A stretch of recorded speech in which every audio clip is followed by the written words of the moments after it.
ఓం గం గణపతయే నమః. శ్రీమాత్రే నమః. అనంతమైన శక్తి, అపారమైన దయ, అమరులకే కాదు మనందరికీ తల్లి అమ్మ శ్రీమాత లలితా త్రిపుర సుందరి. సాధారణంగా ఈ లలితా సహస్రనామాలను చదువుకునే దానికంటే అర్థం తెలుసుకుని చదువుకుంటే ఆ అనుభూతి, ఆ ఆనందము వేరేగా ఉంటుంది కదా. లలితా సహస్రనామాలలోని 54వ శ్లోకాన్ని తెలుసుకుందాము. అంతకంటే ముందు ఒక చిన్న లైక్ చేయండి. 54వ శ్లోకము. మహారూప, మహాపూజ్య, మహాపాతకనాశిని, మహామాయ, మహాసత్వ, మహాశక్తి, మహారథి. ఈ శ్లోకంలో 7 నామాలు ఉన్నాయి.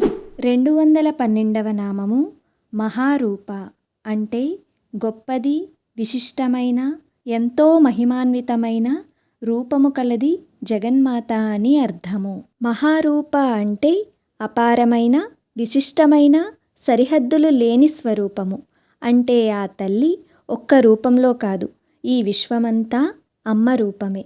గాలి, నీరు, అగ్ని, ఆకాశము, భూమి, మనం చూస్తున్న ప్రతి జీవి, ప్రతి వస్తువు అమ్మ యొక్క విభిన్న రూపాలు. ఇంకా మనకి కనిపిస్తున్న ప్రతి రూపము ఒక నామము, ఒక రూపంతో ఉంటుంది. ఈ సృష్టిలో ఉన్న సమస్త నామరూపాల వెనుక ఉన్న చైతన్యము, పరబ్రహ్మ స్వరూపము అమ్మ.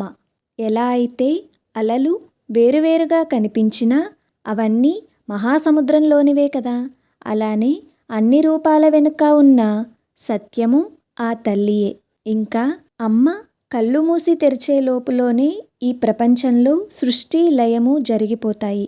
అంతటి మహారూపము. తరువాత 213వ నామము మహాపూజ్య అంటే ఆ తల్లి గొప్పగా పూజింపబడుతుంది అని అర్థము. అమ్మ అందరికీ పూజనీయమైనది. మనుషులు మాత్రమే కాదు, ఈ విశ్వంలో ప్రతి జీవి తన విధంగా అమ్మను ఆరాధిస్తూనే ఉంది. అంతేనా, ఆ దేవతలు కూడా అమ్మను పూజిస్తారు. అలా సమస్త లోకాలచే అంటే అన్ని లోకాల వారిచే పూజింపబడుతుంది జగన్మాత. ఇంకా పూజ అంటే కేవలం పుష్పాలు పెట్టడం కాదు. మనం చేస్తున్న పూజ ఏదో చేయాలి లేదా ఆర్భాటంగా చేయాలి అని కాకుండా మన చిత్తము అంటే ఆలోచన, మనస్సు, భావనలు ఎప్పుడూ బయట ప్రపంచ విషయాలతో, కోరికలు, భయాలు, అసూయ, ఆశలు, ద్వేషాలతో నిండిపోయి ఉంటుంది. అలా నిండిపోయిన దాన్ని క్రమేపీ ఆ ఆలోచనలన్నింటినీ తగ్గిస్తూ మనలో వచ్చే ప్రతి భావాన్ని, ఆలోచనని, దానిని గమనిస్తున్న దానిని అన్నింటినీ అమ్మతో నిండిపోయేలా చేసేది పూజ. పూజ చేయాలి అంటే ముఖ్యంగా మనకు కావాల్సింది ఏకాగ్రత, మన ఆలోచన అమ్మ మీద ఉండటము. అలా మనుషుల నుండి దేవతలు, ఋషులు, ఎందరో మహనీయులు అందరి నుండి పూజలను అందుకుంటుంది కనుకనే ఆ తల్లిని మహాపూజ్య అని కీర్తించారు. తరువాత 214వ నామము మహాపాతకనాశిని అంటే ఘోరమైన పాపాలను నశింపచేయునది అని అర్థము. పాపములు అంటే కొన్ని మనము తెలియకుండా చేస్తాము, కొన్ని తెలిసి చేస్తాము. ఇంకా మనం చేసే పనులు, మాటలు ఏవైనా సరే ఇతర జీవులను, మనుషులను మానసికంగా కానీ శారీరకంగా కానీ బాధ కలిగించినట్లయితే అది కూడా పాపమే. తెలిసి చేసినా తెలియక చేసినా పాపము నిప్పులా దహిస్తుంది. కానీ పశ్చాత్తాపపడి అమ్మ పాదాలను ఆశ్రయిస్తే ఆ తల్లి ఎంతటి పాపాలనైనా సరే పోగొడుతుంది. ఈ పాపాలు మనం అజ్ఞానంలో చేస్తాము. ఆ తల్లి పాదాలను ఆశ్రయించిన వానిలో జ్ఞానం వికసిస్తుంది. చీకటి ఎంత గాఢమైనా ఒక దీపం వెలిగితే అది అంతరించిపోతుంది. అలా అజ్ఞానమనే చీకట్లో ఉన్న మనకు దీపం లాంటి వెలుగు అమ్మ. ఆ దీపాన్ని వెలిగించగలిగితే అలా మనలో జ్ఞానమనే వెలుగు అజ్ఞానాన్ని నశింపచేస్తుంది. అయితే కొందరు ఎంతో క్రూరంగా దోపిడీలు, హత్యలు, అత్యాచారాలు ఇలా అన్నింటినీ చేస్తూ తప్పు లేదంటూ తిరిగేవారు సైతం ఆ అమ్మ పాదాలను ఆశ్రయిస్తే వారి పాపములను నశింపచేస్తుంది. అంటే చేసిన పాపాలు ఉండవని కాదు, వారిలో మార్పు తెస్తుంది. అంటే ఇందాక చెప్పుకున్నాం కదా, జ్ఞానాన్ని కలిగిస్తుంది, తప్పు నుండి సరైన దారిలో నడిపిస్తుంది, ఆ ఆలోచనను మారుస్తుంది. అంతేకాని తప్పు చేసి అమ్మ పాదాలను పట్టుకుంటే పాపాలు పోతాయని కాదు. అలా తెలిసి తెలిసి తప్పు చేసి పాదాలు పట్టుకోవటము అంటే నిప్పుతో చెలగాటంలా ఉంటుంది. తరువాత 215వ నామము మహామాయ. అంటే గొప్పదైన మహిమాన్వితమైన మాయా లక్షణము కలది అని అర్థము. మనం చూస్తున్న ఈ ప్రపంచము నిలకడలేనిది. అమ్మ ఈ ప్రపంచాన్ని మాయగా చూపిస్తుంది. అదే నిజమని అనుకుంటాము. నిజానికి మనం చూస్తున్న ఈ ప్రపంచం శాశ్వతం కానే కాదు. కానీ మనకు ఇదే నిజమని అనిపిస్తుంది. ఆ భ్రాంతిలో వివేకం పనిచేయకుండా చేసేదే మాయ. ఎలా అయితే తెర మీద సినిమా చూసి నవ్వుతాము, ఏడుస్తాము, కానీ అది నిజం కాదని మనకు తెలుసు. అలాగే ఈ జీవితం కూడా నిజాన్ని దాచుతుంది, అసత్యాన్ని ప్రదర్శిస్తుంది. ఈ మహామాయ అంటే నేను, నాది అనే దానిలో పడి అదే అసలైన జీవితము అని ఆ మాయలో ఉంటాడు జీవుడు. అలా మహామాయగా ఈ జగత్తును ప్రదర్శించే గొప్ప మాయాశక్తి ఆ జగన్మాత. ఈ మాయ నుండి తప్పించుకోవటము చిన్న చీమ నుండి నారదుడు, త్రిమూర్తులకే సాధ్యం కాలేదు.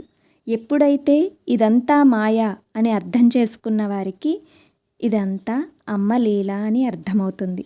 అప్పుడు మోక్షం వైపు అంటే అమ్మ వైపు దారిని వెతుకుతాడు. తరువాత 216వ నామము మహాసత్వ. అంటే మహిమాన్వితమైన ఉనికి కలది అని అర్థము. సత్ అంటే ఉనికి, బలము, ప్రాణము, సాత్విక గుణము అనే అర్థాలు ఉన్నాయి. ఇంకా సత్ అంటే ఉనికి అంటే ఉండటం. ఆ తల్లి లేని ప్రదేశం లేదు, అణు అణువులోనూ నిండి ఉన్నది. ఏ ఒక్క ప్రాంతానికో, ఏ ప్రదేశానికో, ఏ వ్యక్తికో అమ్మ పరిమితం కాలేదు. అంతటా తానే ఉంది కనుకనే మహాసత్వ అని కీర్తించారు. ఇంకా సత్వగుణము అంటే ప్రకాశము, శాంతి, జ్ఞానము. మహాసత్వ అంటే పరిపూర్ణ సత్వగుణ స్వరూపిణి, శుద్ధ చైతన్య స్థితి ఆ జగన్మాత.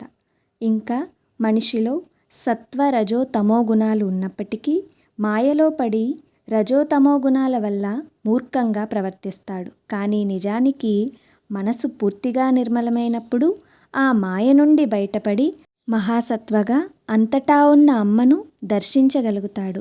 ఎలా అయితే చంద్రుడు చలనం లేని నీటిలో స్పష్టంగా కనిపిస్తాడో అలానే నిర్మలమైన చిత్తంలో అంతటా ఉన్న మన బలము, ధైర్యము గల అమ్మను దర్శించవచ్చు. తరువాత 217వ నామము మహాశక్తి. అంటే అనంతమైన శక్తి కలది జగన్మాత అని అర్థము. యాదేవి సర్వభూతేషు శక్తి రూపేణ సంస్థిత. అంటే సమస్త జీవులలో శక్తి స్వరూపంగా శక్తిగా ఉన్నది ఆ తల్లియే కదా. మనం మాట్లాడగలుగుతున్నాము, ఆలోచించగలుగుతున్నాము అంటే శక్తి రూపంగా మనలో ఉందనే కదా. అంతేనా, చీమ నడవటం దాని ఆహారాన్ని అదే మోసుకుంటూ వెళ్తుంది. ఇంకా ఈ బ్రహ్మాండం సక్రమంగా జరుగుతుంది అంటే శక్తియే కదా. మనుషుల్లో, జంతువుల్లో, ప్రకృతుల్లో శక్తి వివిధ రూపాలలో వ్యక్తమవుతుంది. అంతేనా, దేవతలలో వివిధ రకాల పేర్లతో శక్తి రూపంగా ఉంటుంది. ఆ శక్తియే లేకపోతే శక్తిహీనులే కదా. అలా అందరిలోనూ శక్తి రూపంగా ఈ విశ్వాన్ని నడిపిస్తుంది జగన్మాత. తరువాత 218వ నామము మహారథి. అంటే గొప్పదైన ఆసక్తి కలది ఆ తల్లి లలితా త్రిపుర సుందరి అని అర్థము. రతి అంటే ప్రీతి, అనురాగము. అయితే భక్తులకు, ఋషులకు, ఉపాసకులకు అందరికీ ఆ తల్లి అంటే మహాప్రీతి. ఆ తల్లికి కూడా తనను ఆరాధించే అందరి పట్ల అంతటి ప్రీతి, అనురాగం కలిగినది. అంతేనా, లలితాదేవి మహాకామేశ్వరుని యందు అత్యంత ప్రీతి కలది కనుకనే ఆ అమ్మను మహారథి అని కీర్తించారు. ఇప్పుడు కాసేపు అన్ని ఆలోచనలను పక్కన పెట్టి కళ్ళు మూసుకుని ధ్యానిద్దాము. అలానే ఈ శ్లోకాన్ని ఇంకొకసారి తెలుసుకుందాము. అమ్మ రూపము మహోన్నతమైనది, అందరికీ పూజనీయమైనది, ఘోరమైన పాపాలను సైతము నాశనం చేయగలిగినది. అమ్మే ఈ జగత్తును మాయగా ప్రదర్శించే మహామాయ అమ్మ సత్యస్వరూపిణి. మనలో శారీరకంగా మానసికంగా కృంచివేసిన సమయంలో మనకి శక్తిని ధైర్యాన్ని ఇస్తూ మనందరి పట్ల అత్యంత అనురాగం కలిగిన ఆ జగన్మాత పాదాలను నమస్కరిస్తున్న ఆ క్షణము, ఆ పాదాల స్పర్శ అనుభూతి, అదే కదా శాశ్వత ఆనందము. అద్భుతమైన శ్లోకాన్ని తెలుసుకున్నాం కదా. తర్వాత శ్లోకము మీ వరకు రావాలి అంటే మీరు ఇప్పుడే సబ్స్క్రైబ్ చేసుకుని పక్కనే ఉన్న నోటిఫికేషన్ అనేది ఆన్ చేసుకోండి. అప్పుడు నేను పెట్టిన వీడియో వెంటనే మీకు నోటిఫికేషన్ అనేది వస్తుంది. అలానే ఈ అనుభవాన్ని ఇంకొక నలుగురితో పంచుకోండి. ఓం శ్రీమాత్రే నమః.